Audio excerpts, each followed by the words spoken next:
Okay, so let's talk about this assignment real quick. So this is going to be due October 13th. So you've got like a week or two to do it, and so this way I don't want you to rush it and get it done.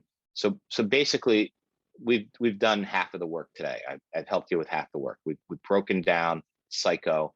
We broke down North by Northwest a little bit. The third movie, if we got time, we'll look at it today. Maybe I think we will. I just want to make sure I run through this first. We're going to do Jurassic Park.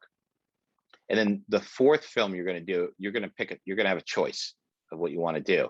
But you can only use the movies that I'm giving you. You can't pick any movie you want for the fourth, unfortunately. So you can use this link here.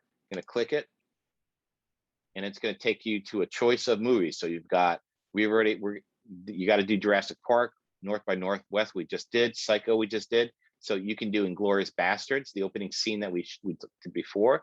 You can do Pulp Fiction, the opening scene in Pulp Fiction, or you could do the Omaha Beach in Saving Private Ryan. You can do any of those you want to do for the final. So what do you have to do? So basically, I want you to first watch the scene with sound. And so this is about just observing what's happening. So you're going to watch it. You're going to notice like the location. Is it interior, exterior?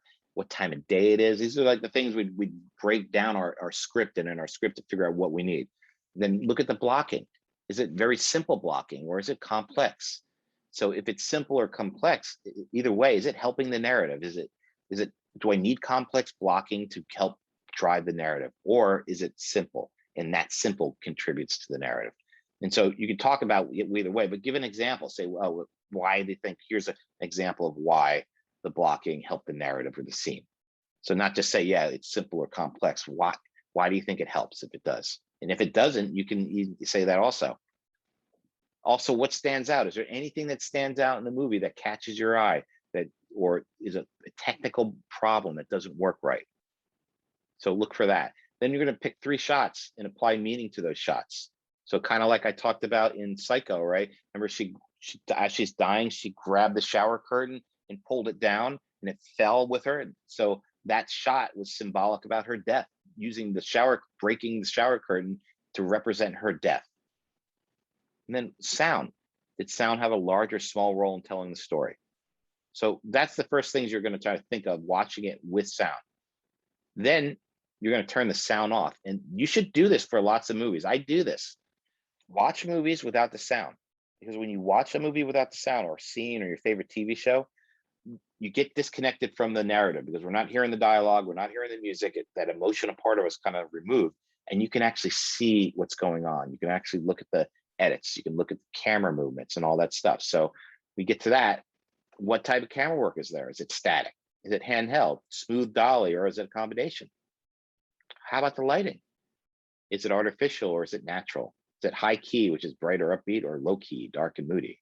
How does this set the mood? How many shots and types of shots there? So I don't need you to physically go in and count every one unless you really want to. But I'd say, is it like a lot of shots? Is it like, give me a guesstimation, or is it a bunch of long takes? And what type are they? Are they mostly wide shots, close-ups, medium, or is it just a montage of it all?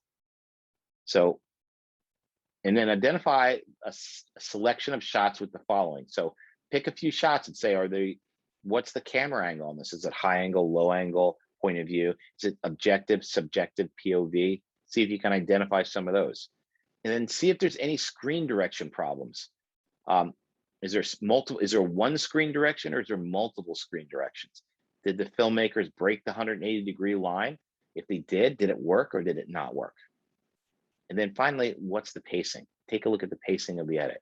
Slow or fast? Did it change? Remember, Hitchcock started off normal, kind of slow, then super high pace montage editing, and then back to even slower at the end. So the pace there was a definite change of editing pace. You can click on here and grab a Word file that you can use to help this out. So I've kind of broken it down a little bit. Here's the link to get everything in there. I put most of the questions in here so you can kind of fill this in. So you can use this to complete the assignment and then upload it to me. Please don't handwrite it. Just basically type it. It'll be easier because that's the way I can read what you do. No unlabeled files will be accepted, so make sure your name is on it. No smartphone photos of it, so don't print it out, write it up, and then take a picture and send it to me because I won't be able to read it. So just use the Word file and do it. Any questions? And again, it sounds vague, right? It sounds like, oh, what's is it? It seems a little vague, and it's intended to, because I'm not here to. It's not an A, B, C, or question thing. It's more about you thinking about these scenes and what your interpretation of them are, but within this guideline. When it says identify a selection of shots with the following like camera angle or objection, do you want us to describe the scene? You can use time code if you want, like how far it is in the minute. I'm just looking for a handful of shots. I'm not looking for a massive amount. So you could pick a couple shots that you think are really cool. So like, oh, there's like, like for example, I like in Hitchcock, I really liked, the end scene when, the camera is panning down her legs with the blood and goes into the drain and then cross dissolves out. So if I looked at that, I would say, well, that's a very objective type of shot, right? Because we were just looking at her body. We're not quite there. It felt more objective to me. And then it kind of turned into this weird, POV thing where we go in and we kind of, no, actually I wouldn't say POV. I'd say that stay more objective.